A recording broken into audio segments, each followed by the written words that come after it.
Hello, chef Harpal સિંહ સોખીના YouTube channel પર હું વર્ષા તમારું સ્વાગત કરું છું. આજે આપણે બનાવશું ગુજરાતી દાળ. એના માટે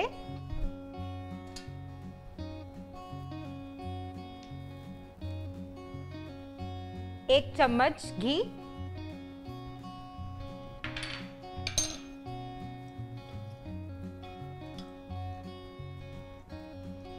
એમાં નાખશું 2 થી 3 લવંગના દાણા, નાનો ટુકડો દાલચીનીનો,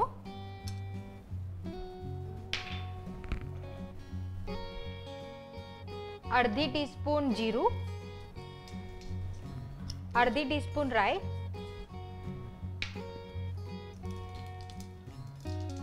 અડધી ટીસ્પૂન બારીક સમારેલું અદરક,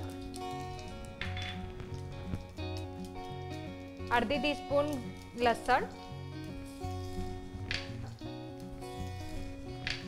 2 મરચાં બારીક સમારેલા,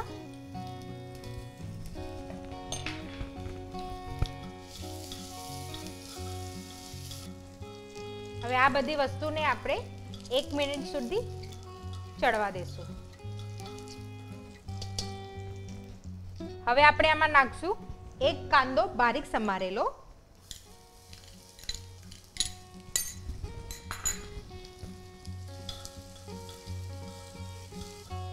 અને કાંદાને 2 થી 3 મિનિટ સુધી ચડવા દેશું.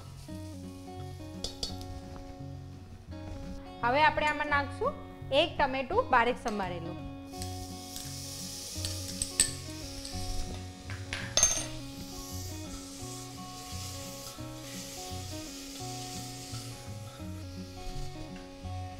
મીઠું સ્વાદ પ્રમાણે,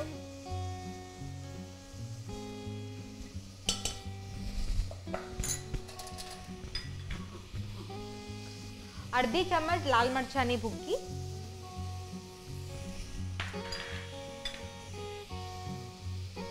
અડધી ચમચ હળદ,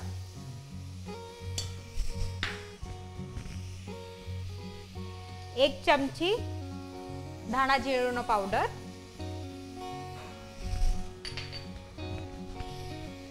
1 ટેબલસ્પૂન કાચા સિંગ,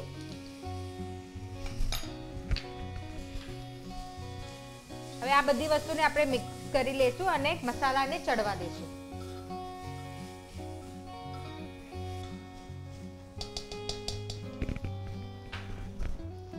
થોડો ગરમ મસાલો અને એને મિક્સ કરી લેશું.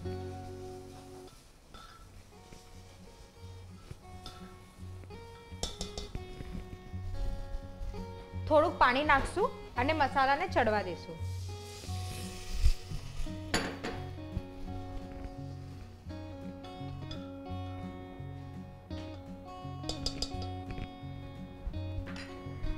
મેં અહીંયા તુરની દાળને અડધો કલાક પલાળીને રાખી છે. મેં 2 કપ દાળ લીધેલી છે. તો હવે આપણે આ દાળ નાખી દેશું.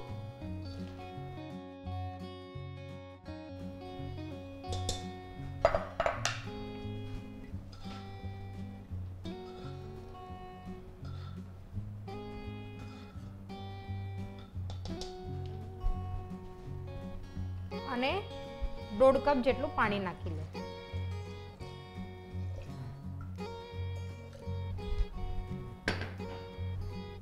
એમાં આપણે 1 ટેબલસ્પૂન ગોળ નાખશું,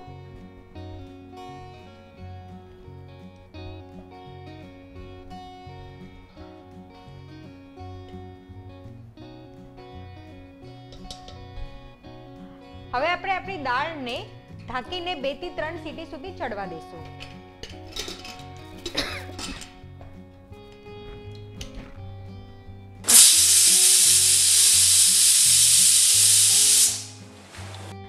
બે થી 3 સીટી થઈ ગઈ છે. હવે આપણે આપણી દાળને જોઈ લઈએ.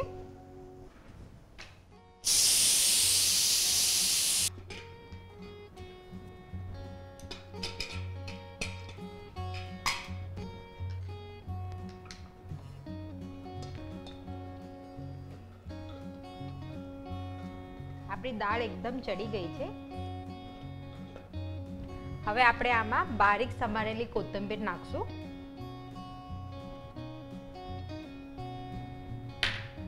અને એને મિક્સ કરી લઈશું.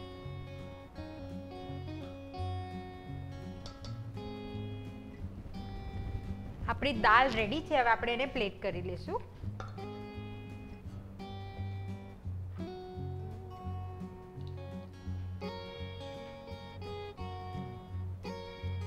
આપણી ગુજરાતી દાળ હવે રેડી છે. અને તમને હજી આવી ઇન્ટરેસ્ટિંગ ગુજરાતી રેસીપી જોતી હોય તો પ્લીઝ સબસ્ક્રાઇબ કરજો શેફ હરપાલ સિંહ સોખીના યુટ્યુબ ચેનલ પર.